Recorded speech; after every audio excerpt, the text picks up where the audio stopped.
لبنہ بیگم نے شاویز کو پوری بات فون کال پر نہیں بتائی تھی، بس یہ کہا تھا کہ شاویز بیٹا تم جلدی سے حویلی پہنچ جاؤ، ایمرجنسی ہے۔ رباب کا نام سنتے شاویز کا دل ڈر سا گیا تھا۔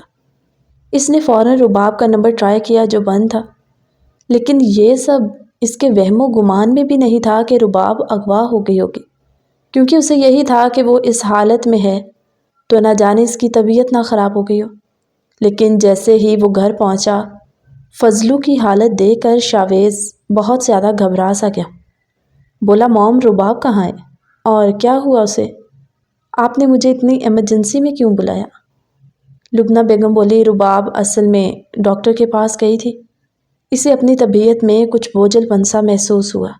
میں نے منع تو کیا لیکن وہ کہنے لگی کہ تھوڑی دیر کی بات ہے میں آ جاؤں گی، لیکن جیسے ہی وہ لوگ گھر سے نکلے تو میرا دل بھی ڈر رہا تھا۔ لیکن شاویز بولا موم پہیلیاں بجھوانے کی ضرورت نہیں ہے، مجھے سیدھی سیدھی بات بتائیں، اور میں میٹنگ میں بزی تھا، مر نہیں گیا تھا جو رباب اکیلی گئی ہے۔ وہ ایک پل کو فضلو کی طرف متوجہ ہوتا بولا تمہارے ساتھ گئی تھی نا رباب؟ تو کہاں ہے، کیا ہوا؟ مجھے ایک ایک بات تفصیل سے بتاؤ۔ بولا خان سائیں مجھے معاف کر دیجئے، میں بی بی جی کی حفاظت نہیں کر سکا۔ اس کے منہ سے نکلتا ہر لفظ شاویز کے دل پر چھریوں کے وار کر رہا تھا۔ وہ بولا فضلو اس سے پہلے کہ میرا دل بند ہو جائے مجھے ساری بات تفصیل سے بتاؤ۔ بولا خان سائیں ہم لوگ جیسے ہی حویلی سے نکلے، تھوڑا سا بھی سفر کیا کہ چند لوگوں نے سنسان جگہ دیکھتے ہی ہماری گاڑی کو گھیرے میں لے لیا، اور جیسے ہی میں نے اتر کر ان لوگوں سے بی بی جی کو تحفظ دینا چاہا تو مجھے اس قدر شدید مارا گیا کہ میں بے ہوش ہو گیا، اور اس کے بعد مجھے نہیں پتا کہ وہ رباب بی بی کو کہاں لے کے گئے۔ شاویز بولا تو تم نے ان لوگوں کے چہرے دیکھے تھے کیا؟ بولا نہیں خان سائیں، جب وہ لوگ سامنے آئے تو ان کے چہروں پر کالا کپڑا لپیٹا ہوا تھا، اور وہ کوئی 8 سے 10 مرد تھے۔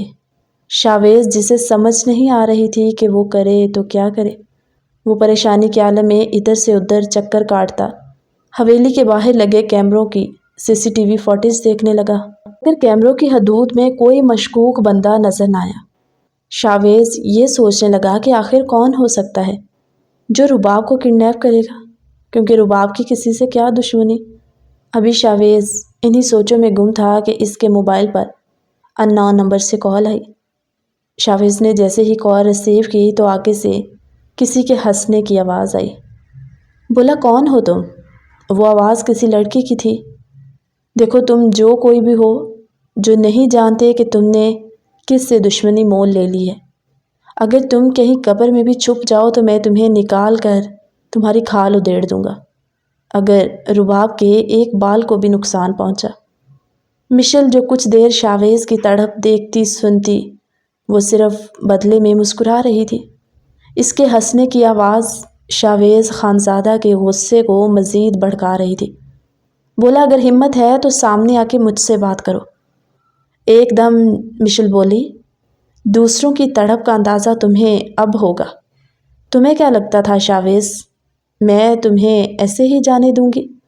میری خوشیوں کا گلا گھونٹ کے، ہر چیز پاؤں کے تلے روند کر تم اپنی زندگی میں خوش رہ پاؤ گے؟ یہ تمہاری بھول ہے۔ شاویز جو چونک کر بولا مشل تم؟ تو یہ گندا گنونا کھیل تمہارا تھا۔ بولا مشل تمہیں مجھ سے شکایت ہے نا، تم مجھ سے بدلا لو، رباب کی تم سے کوئی دشمنی نہیں، اس لیے میں بہت پیار سے تمہیں کہہ رہا ہوں کہ رباب کو بحفاظت حویلی لے کر آؤ، ورنہ کیا؟ بولی شاویز تمہیں کیا لگتا ہے میں کوئی کچی کھلاڑی ہوں؟ ایسے کیسے لے آؤں؟ 10 مہینوں کی نفرت ہے میرے اندر، اور وہ تڑپ جو تمہیں کبھی نظر نہیں آئی۔ تم بیچ مہمانوں کے مجھے چھوڑ کر چلے گئے، اور اس 2 ٹکے کی لڑکی جو تمہارے بھائی کے قتل میں آئی تھی۔ شاویز بولا وہ جھوٹ تھا صاحب، شمریز کا قتل دلاور حسین نے کروایا تھا، اور یہ بات تم جانتی ہو، اور اسی غلطی کے احساس کو دور کرنے کے لیے میں نے رباب سے شادی کی، اور میں اس سے محبت بھی کرتا ہوں۔ میں نے آج تک کبھی تم سے کوئی محبت کا دعویٰ نہیں کیا جو تم مجھے یوں سزا دو۔ بولی چلو تم نے نہیں کی، میں نے تو تم سے کی ہے نا، اور اب محبت جائے بھاڑ میں، تم میری ضد بن چکے ہو۔ تمہیں اذیت پہنچانے کے لیے میں ہر وہ کام کروں گی جو ہمارے راستے میں رکاوٹ بنے گا۔ شاویز بولا، تمہیں کیا لگتا ہے کہ تم اس طرح کی گنونی حرکتیں کر کے مجھے حاصل کر لو گی؟ یہ تمہاری بھول ہے کہ میں کبھی تمہارا ہو جاؤں گا۔ بولی، تو چلو، جس طرح میں تڑپ رہی ہوں تم بھی تڑپو، اور بھول جاؤ کہ تمہاری بیوی کبھی تمہارے پاس آئے گی۔ بہت ہواؤں میں اڑ رہے تھے تمہیں اپنے بچے کی شکل دیکھنی نصیب نہیں ہوگی۔ شاویز جو مٹھیاں بیچتے ہوئے شیر کی طرح دھاڑتے ہوئے بولا، مشل، میں تمہارے پورے خاندان کو برباد کر دوں گا اگر رباب کے بال کو بھی نقصان پہنچا۔ بولی، تم اس وقت سوائے بولنے کے اور کچھ نہیں کر سکتے۔ تمہاری سب سے بڑی کمزوری میرے ہاتھ میں ہے، اور میری ایک بات کان کھول کے سن لو، یہ پولیس کے چکروں میں پڑنے کی ضرورت نہیں ہے، ورنہ میرا کیا ہے؟ میرے پاس کچھ نہیں، آج نہیں تو کل مر جاؤں گی، لیکن تمہاری بیوی اور بچے کی زندگی بھی۔ یہ کہتے ہوئے وہ زوردار قہقہا لگا کے ہنسی اور فون کال بند کر دی۔ رباب جو اس بند کمرے میں گھٹن کے احساس میں روتی ہوئی شاویز کو پکار رہی تھی، اور اس وقت کو پچھتا رہی تھی جب وہ گھر سے نکلی۔ اسے کیا پتا تھا کہ دشمن اس کی طاق میں بیٹھے ہوئے۔ تقریباً رات ہو چکی تھی جب مشل نے اس کے لیے کھانا بھجوایا۔ تھوڑی ہی دیر بعد خود بھی آ گئی۔ دال کے ساتھ سوکھی روٹی تھی۔ وہ پاؤں مارتے ہوئے پلیٹ رباب کے آگے کرتی بولی، اگر کھانا ہے تو کھا لو، نہ جانے تم کتنے دن اور میری قید میں رہو۔ بولی رباب، پہلے میں نے تمہیں اس لیے برداشت کر لیا تھا کہ شاویز تم سے نفرت کرتا ہے، اور وہ مجھ سے شادی کر کے مجھے اپنی خاندانی بیوی بنا کر حویلی لے کر جائے گا، لیکن جب اس نے تمہیں مجھ پر فوقیت دی نا، تو میں نے اسی دن تہیہ کر لیا تھا کہ میں موقع پاتے ہی وار کر دوں گی۔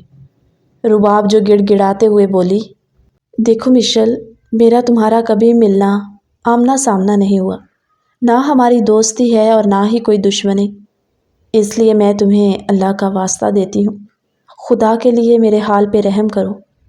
رباب، جسے اپنے پیٹ میں ہلکا سا درد محسوس ہوا، وہ درد سے کراہنے لگی۔ جب مشل بولی، تمہاری تڑپ مجھے سکون دے رہی ہے، تڑپو اور تڑپو۔ رباب بس شاویز کا نام لے کر اسے بھی پکار رہی تھی۔ ادھر شاویز جو بار بار مشل کا نمبر ٹرائی کر رہا تھا، مگر اس نے اپنا سیل فون بند کیا ہوا تھا۔ شاویز کو سمجھ نہیں آ رہی تھی کہ آخر وہ کیا کرے۔ وہ مشل کے گھر گیا جہاں پر لاک تھا۔ اس کی فیملی، اس کے گھر میں کوئی بھی نہیں تھا۔ شاویز نے پولیس کو انوالو کرنا چاہا، مگر پھر ایک پل کو رباب کے بارے میں سوچتا ہوا رک گیا کہ مشل تو پاگل ہے، یہ نہ ہو کہ وہ پھر غصے میں کچھ کر دے اور شاویز کے پاس سوائے پچھتاوے کے کچھ نہ بچے۔ بہروز خان جو شاویز سے بولے، شاویز بیٹے حوصلہ رکھو، انشاءاللہ اللہ بہتر کرے گا، زندگی موت تو اللہ کے ہاتھ میں ہے۔ لیکن شاویز اس وقت ایسی سچویشن میں نہیں تھا کہ کوئی بھی حوصلہ، کوئی بھی ہمت اسے سنبھال سکے۔ وہ بالکل ٹوٹ کر بکھر چکا تھا۔ شرٹ کے بٹن کھلے سے بال بکھرے ہوئے، بھوک پیاس کا احساس اسے دور دور تک نہ تھا۔ تقریباً رات کے 12 بجے جب شاویز کے موبائل پر پھر سے کال آئی، وہ ایسے ہڑبڑاتے ہوئے اٹھا اور کال ریسیو کرتے ہوئے بولا، ہیلو مشل، دیکھو میں جانتا ہوں کہ یہ تم ہی ہو جو الگ الگ نمبروں سے مجھ سے کانٹیکٹ کر رہی ہو، لیکن دیکھو تمہیں جو چاہیے تم مجھے بتاؤ، میں ابھی کے ابھی تمہاری خواہش پوری کر دوں گا، لیکن رباب کو کچھ نہیں ہونا چاہیے۔ شاویز خانزادہ، جس کی ایک دھاڑ پر سب سہم جاتے تھے، آج وہ بچوں کی طرح بلک بلک کر رو رہا تھا، اللہ اور رسول کے واسطے دیتا ہوا رباب کی زندگی کی بھیک مانگ رہا تھا۔ مشل مسکراتے ہوئے بولی، شاویز اب احساس ہوا تڑپ کیا ہوتی ہے، اپنی محبت سے دور ہونے کا احساس کیا ہوتا ہے۔ بولا مشل، یہ تم بھی جانتی ہو کہ تم مجھ سے محبت نہیں کرتی تھی، تم بس میرے سٹیٹس کے پیچھے بھاگتی تھی۔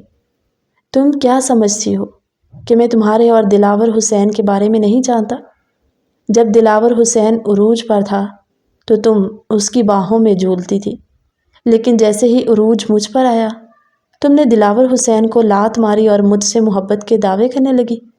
لیکن دیکھو میں نے کبھی تمہیں کوئی سہانا خواب نہیں دکھایا اپنی طرف سے، اس لیے تمہیں جو کچھ دولت چاہیے، پیسے چاہیے، جو چاہیے تم مجھے بتاؤ، میں تمہیں دینے کو تیار ہوں، مگر رباب اور میرے بچے کو کچھ نہیں ہونا چاہیے۔ وہ بولی اتنی بے صبری بھی کیوں؟ تھوڑا صبر رکھو، آ جائے گی تمہاری بیوی اور تمہارا بچہ، اگر ان کی زندگی ہوئی تو۔ مشل کی اس بات پر شاویز اس طرح دھاڑ کر بولا کہ مشل جو فون کے دوسری جانب شاویز کی آواز سے ڈر سی گئی۔ بولا تمہاری گتھی سے تمہاری زبان کھینچ کے نکال دوں گا اگر میری بیوی یا بچے کے بارے میں کسی قسم کی اول فول بکواس کی تم نے۔ مشل جو کافی دیر شاویز کے منت برے لہجے کو سننے کے بعد بولی تو ٹھیک ہے، سودے بازی کرنا چاہتے ہو نا، مجھے منظور ہے، کیا جو میں مانگوں گی تم مجھے وہ دو گے؟ شاویز بولا تم جو کہو گی میں تمہیں دینے کو تیار ہوں، بدلے میں رباب صحیح سلامت میرے حوالے کرنی ہوگی۔ بولی تو ٹھیک ہے، مجھے بھی کوئی شوق نہیں ہے اس جیسی بد شکل لڑکی کو اپنی قید میں رکھنے کا، میں تو پہلے اس کے رونے کی وجہ سے تنگ آ چکی ہوں، اوپر سے اس کا درد سے کراہنا۔ مشل کی بات سن کر شاویز تڑپ سا گیا۔ بولا مشل کیا مطلب؟ رباب ٹھیک تو ہے، اسے درد ہو رہا ہے؟ تم ایک کام کرو، تم ابھی مجھے بتاؤ کہ میں کہاں ہوں، تم جو کہو گی میں وہی تمہیں دینے کے لیے تیار ہوں، لیکن ہماری زندگیوں سے تمہیں دور جانا ہوگا۔ بولی تو ٹھیک ہے، تم اکیلے آؤ گے، نہ کوئی تمہارا گارڈ ساتھ ہوگا اور نہ کوئی پولیس، بتاؤ منظور ہے؟ شاویز خانزادہ جو ایک پل کو اپنے دماغ میں پلاننگ بناتا ہوا بولا مجھے منظور ہے۔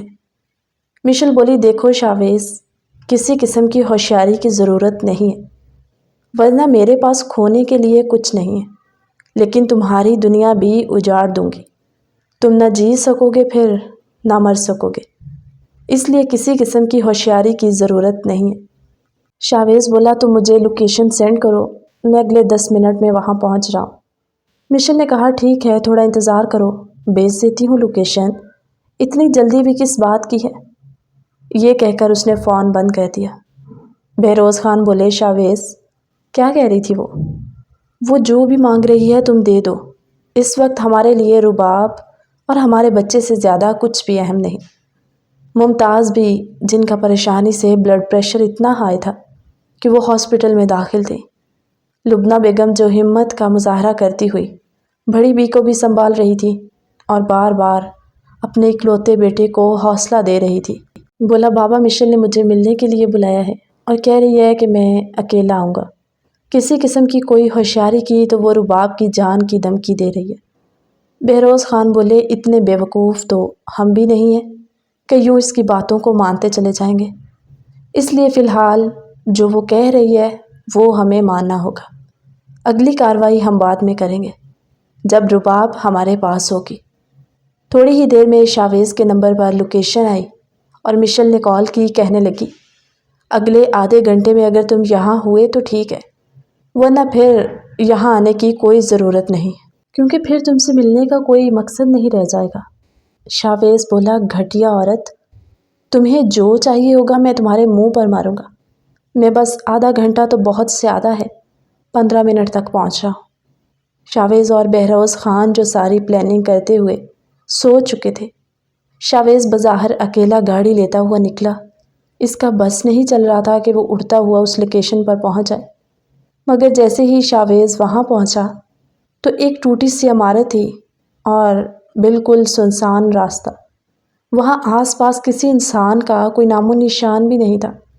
شاویز جیسے ہی گاڑی سے اترا تو 2 بندے اسے لینے کے لیے آئے، جنہوں نے اپنے چہرے لپیٹے ہوئے تھے۔ انہوں نے سب سے پہلے شاویز سے کہا کہ ہم آپ کی تلاشی لیں گے۔ شاویز سوائے اس وقت ضبط کے اور کچھ نہیں کر سکتا تھا، اس لیے اس نے اپنے ہاتھ اوپر اٹھائے۔ وہ لوگ اس کا موبائل نکال کر اپنے قبضے میں لے چکے تھے اور شاویز کو اس کے ہاتھ پیچھے باندھتے ہوئے لے کے جب بلڈنگ کے اندر گئے تو مشل جو سامنے کرسی پر ٹانگ رکھ کے بیٹھی ہوئی تھی، شاویز کو دیکھ کر وہ کرسی سے اٹھی اور بولی شاویز کتنے اچھے لگ رہے ہو تم، یوں بے بس تڑپتے ہوئے، تمہاری بے بسی پر مجھے ترس بھی آ رہا ہے۔ تم چاہتے تو اس لڑکی کو ٹھکرا کر مجھے اپناتے، میں تمہیں پورے شان مان سے اپنی زندگی میں لاتی، مگر تم تو دیوانے ہوئے ہو نا، دیوانگی چھائی ہوئی ہے تم پر۔ یہ جو محبت کا بھوت ہے نا، بہت جلد تمہارا اترنے والا ہے۔ شاویز بولا، دیکھو مشل، اس وقت میں تم سے کسی قسم کی بحث نہیں کرنا چاہتا۔ تم نے مجھے بلایا اور میں آ گیا، اور اس لیے تمہیں مجھ سے جو بھی چاہیے وہ لو اور رباب کو میرے حوالے کرو۔ بولی، بیٹھو بات کرتے ہیں، کوئی چائے وائے پیو، رباب بھی آ جائے گی، اور ویسے بھی وہ اس وقت ہوش میں نہیں ہے۔ کافی دیر سے بولے جا رہی تھی تو میں نے اس کے منہ پر پٹی باندھ دی، شاید اس کا سانس رک گیا تو وہ بے ہوش پڑی۔ شاویز جو بپھر کر اپنے ہاتھوں کو زور سے کھینچتا، مگر اس کے ہاتھ جو مضبوط رسی سے بندھے ہوئے تھے۔ بولا، مشل، اس سب کا انجام بہت برا ہوگا۔ ابھی شاویز کچھ کہتا کہ پیچھے سے کسی شخص نے آ کر اس کی کن پٹی پہ گن رکھ دی۔ شاویز چونک سا گیا۔ جو ہی اس نے پیچھے مڑ کے دیکھا تو وہ کوئی اور نہیں، دلاور حسین تھا۔ شاویز کو اپنی آنکھوں پر یقین نہیں آیا کہ یہ زندہ کیسے، اس کو تو پھانسی کی سزا ہو چکی تھی۔ دلاور حسین ہوا میں فائرنگ کرتا بولا، شاویز، تمہیں کیا لگا تھا یہ سب کچھ کرنا تمہیں ہی آتا ہے؟ یہ پولیس صرف تمہارے اشاروں پہ ناچتی ہے، پیسہ سب کچھ کرواتا ہے۔ پیسے سے زندگیاں خریدی بھی جا سکتی ہیں اور زندگیاں ختم بھی کی جا سکتی ہیں۔ میں تو جیل سے اسی دن فرار ہو گیا تھا جس دن مجھے سزا سنائی گئی تھی۔ وہ دکھاوے کی پھانسی سب کچھ تھا، اور اس دن سے میں بس اسی وقت کے انتظار میں تھا کہ کب تمہیں ایسی چوٹ پہنچاؤں کہ تم ساری زندگی موت کے لیے تڑپو اور موت تمہیں آئے نہ، تم کسی قابل نہ رہو۔ شاویز حیران کن نظر مشل کی طرف ڈالتے ہوئے بولا، مشل، تم تو مجھ سے شادی کرنا چاہتی تھی نا؟ بولی، تم سے شادی؟ مائی فٹ، تمہارے قریب آنا، تم سے شادی کرنے کی بھیک مانگنا، تمہارے سامنے محبت کا ڈرامہ کرنا، یہ سب ایک ناٹک تھا تمہیں اپنے جال میں پھنسانے کا، مگر تم اتنی آسانی سے میرے جال میں نہیں پھنسے۔ تمہیں تو اس رباب سے محبت ہو گئی تھی نا؟ تو یہ میرا اور دلاور حسین کا پلان تھا، اور رہی بات شادی کی تو میں دلاور حسین کی بیوی ہوں۔ شاویز کو ایک پہ ایک سرپرائز مل رہا تھا۔ وہ سوچ بھی نہیں سکتا تھا کہ اس کے ساتھ اس قدر کوئی کھیل کھیل رہا ہے، اور وہ اپنی زندگی میں مگن یہ سوچ رہا تھا کہ میری زندگی پرسکون ہے، مگر اس کی زندگی کے پیچھے اتنے زیادہ کھیل کھیلے جا رہے تھے۔ شاویز جو بری طرح اس کے جال میں پھنس چکا تھا۔ دلاور حسین آگے بڑھا، مشل کے کندھے پر ہاتھ رکھتے اسے اپنی بغل میں لیے بولا، تو مشل، آج تم نے ثابت کر دیا کہ تم دلاور حسین کی کتنی وفادار ہو۔ تم نے میرے دشمن کو میرے سامنے گھٹنے ٹیکنے پر مجبور کر دیا۔ I love you my sweetheart. Shavez لب بھینچتا ہوا ان دونوں کو دیکھ رہا تھا۔ اس کا بس نہیں چلا کہ ابھی ان دونوں کا قتل کر دے۔ دلاور حسین بولا، شاویز، اب تم بتاؤ، کیا تمہارے والدین تمہارے بھائی شمریز کی طرح تمہارا صدمہ برداشت کر سکتے ہیں؟ کیا تمہارے باپ کے کندھوں میں اتنی سکت ہے کہ وہ دوسرے بیٹے کا بھی جنازہ اٹھا سکے؟ شاویز بولا، تو تم دونوں کو دولت کی لالچ ہے۔ بتاؤ کیا چاہیے تم دونوں کو، وہ لو اور ہماری زندگیوں سے ہمیشہ کے لیے نکل جاؤ، اور ہمیں زندگی سکون سے گزارنے دو۔ دلاور حسین بولا، شاویز، ایک تو تم ہر کام میں جلد بازی بہت کرتے ہو، کتنی بار کہا پرسکون رہا کرو، سوچ سمجھ کر فیصلے کیا کرو۔ تم اگر پرسکون رہتے، سوچ سمجھ کر میرے ساتھ چلتے، تو آج ہم دشمن نہیں بلکہ دوست ہوتے۔ شاویز بولا، جو کام تم کہتے تھے وہ میں مر کر بھی نہیں کر سکتا۔ حرام سے بہتر ہے کہ حلال کا ایک لقمہ ملے مجھے۔ دلاور بولا، تو چلو پھر سودے بازی ہی صحیح۔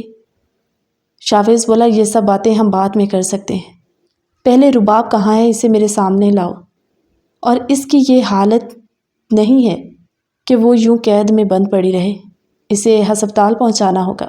اس کے بعد میں تمہاری قید میں رہنے کے لیے تیار ہوں، تم لوگ جو چاہے مجھ سے لے سکتے ہو، اور میں کہیں بھاگا نہیں جا رہا۔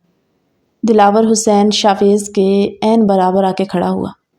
اس کی آنکھوں میں آنکھیں ڈالتا، اس کے کندھے پر زور سے اپنا ہاتھ رکھتا بولا، شاویز خانزادہ، میری تو پلاننگ تھی کہ شمریز کے ساتھ تم بھی مرو، لیکن تمہارا وقت ابھی اور تھا، شاید آج کا تھا۔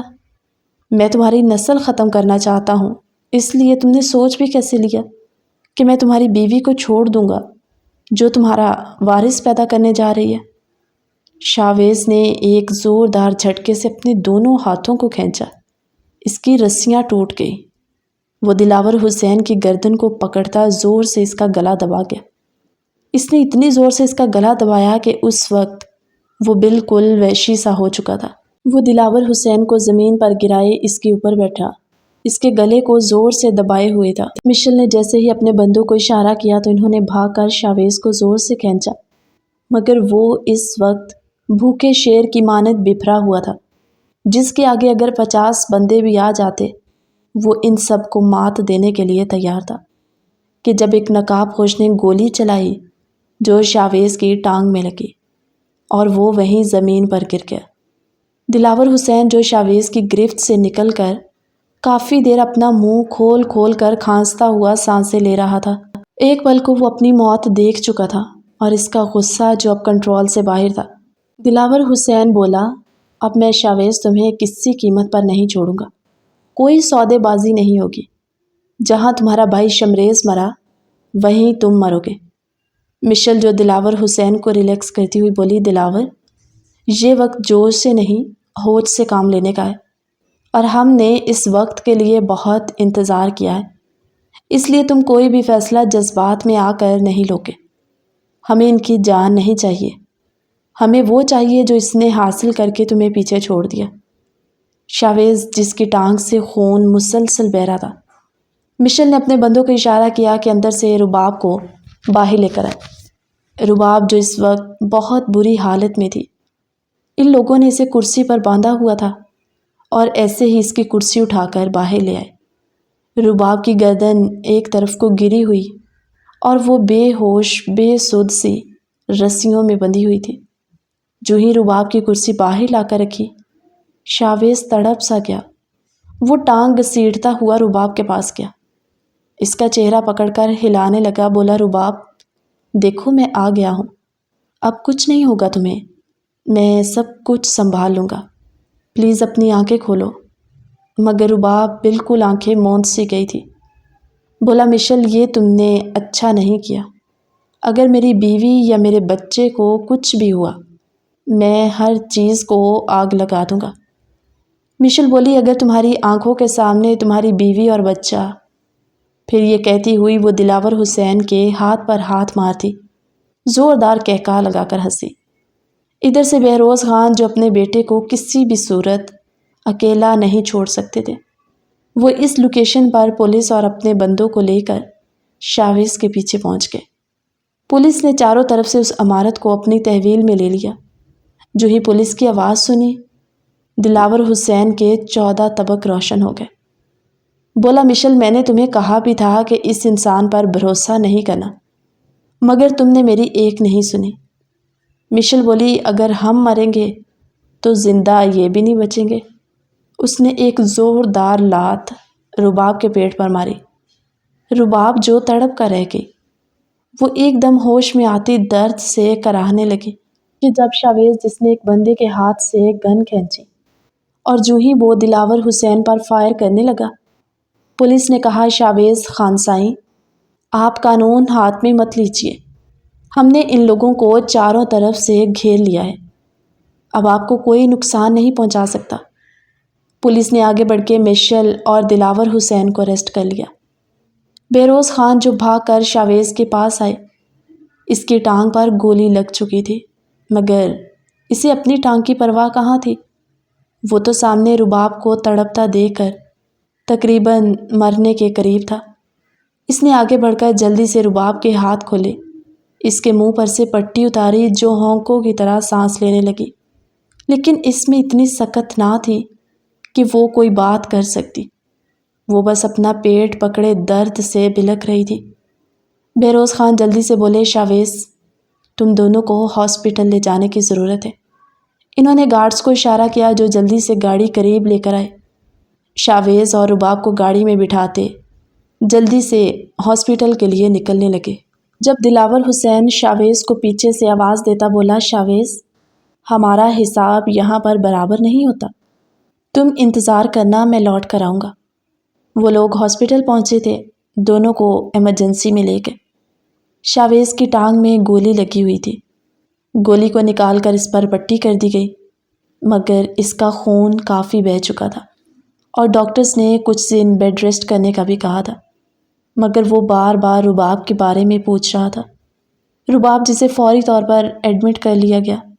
ڈاکٹرز نے کہا کہ ان کے پیٹ پر بہت بری طرح سے چوٹ آئی ہے، اس لیے ابھی ہم ان کی صحت کے بارے میں کچھ نہیں کہہ سکتے۔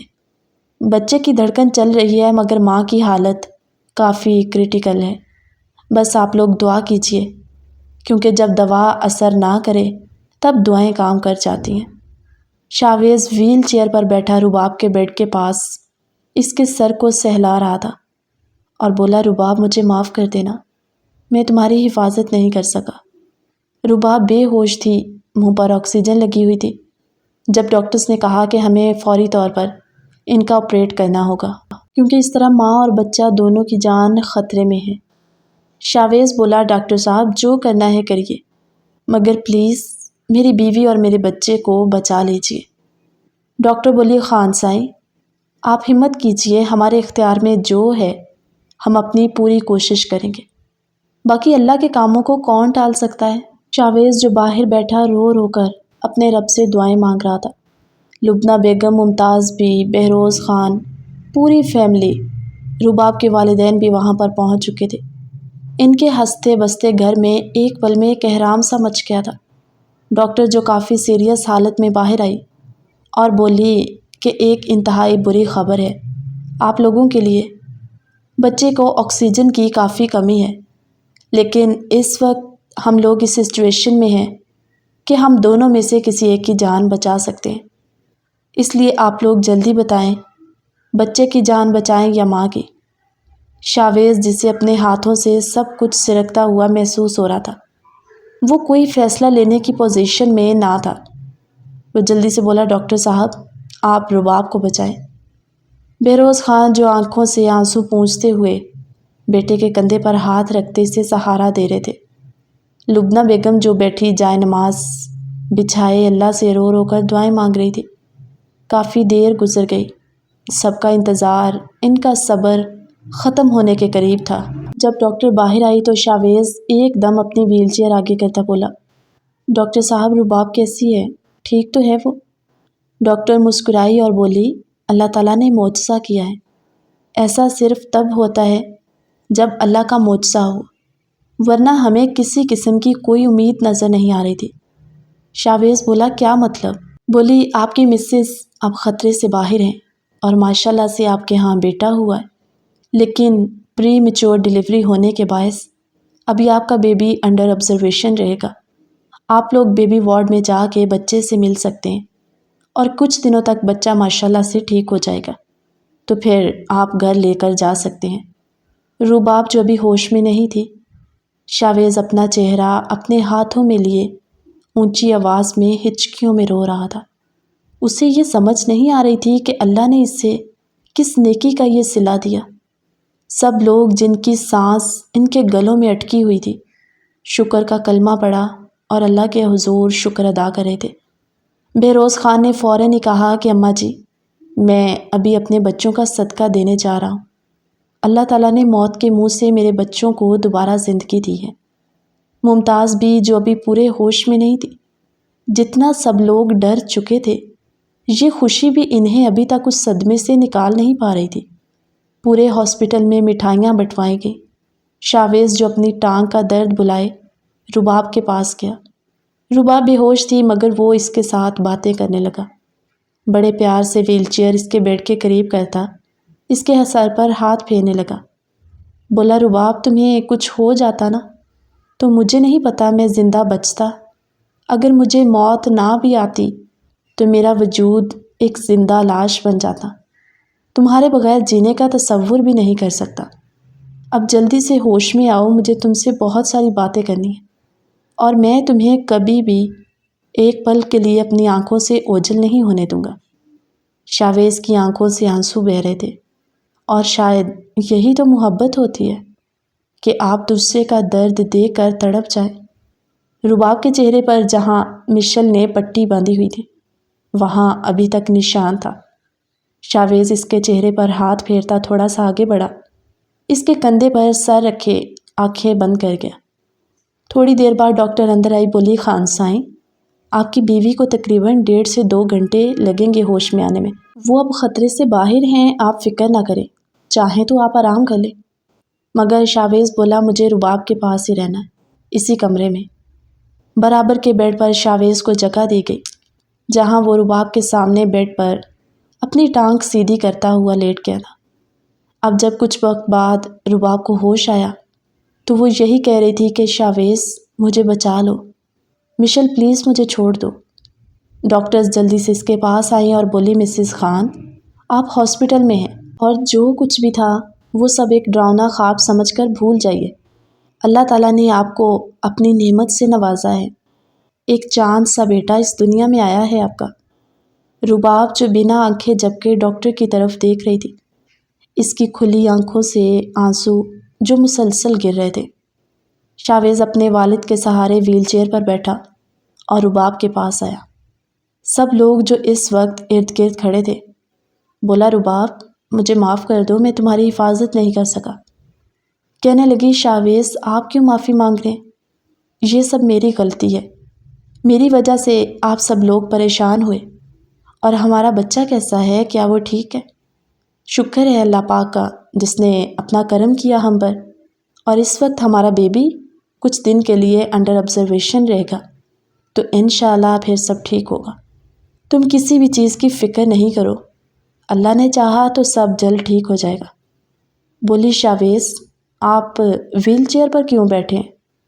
بولا کچھ نہیں، بس وہ ذرا سی چوٹ آ گئی تھی۔ وہ اس وقت رباب کو کوئی بھی صدمہ دینا نہیں چاہتا تھا۔ وقت گزرنے لگا جب رباب اور ان کا بیبی آج خان حویلی آ رہے تھے۔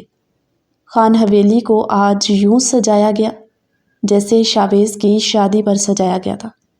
اتنا اہتمام کہ پورے گاؤں کی کھانے پر دعوت کی گئی، ڈھول کی تھاپ پر ان کا استقبال کیا گیا۔ کتنے ہی نوٹ وار کر ممتاز بھی لبنہ بیگم اپنے بچوں کا صدقہ دیتے غریبوں میں بانٹ رہی تھی۔ اگر شاویز کو کچھ ہو جاتا تو خان حویلی اجڑ جاتی، ان کا خاندان ختم ہو جاتا، لیکن وہ اپنے رب کا جتنا شکر ادا کرتے اتنا ہی کم تھا۔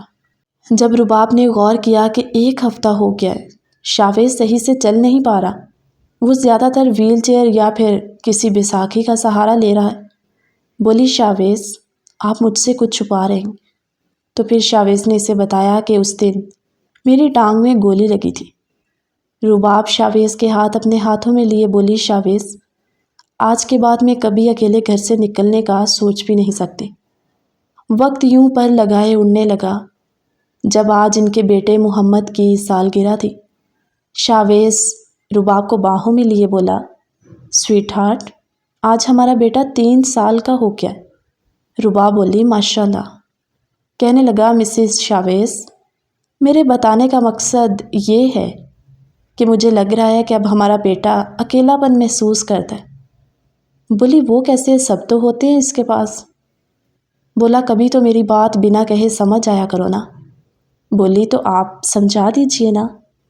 کہنے لگا اچھا جی، تو میں چاہتا ہوں ہمارے بیٹے کا کوئی بہن بھائی اب آنا چاہیے، کیا کہتی ہو؟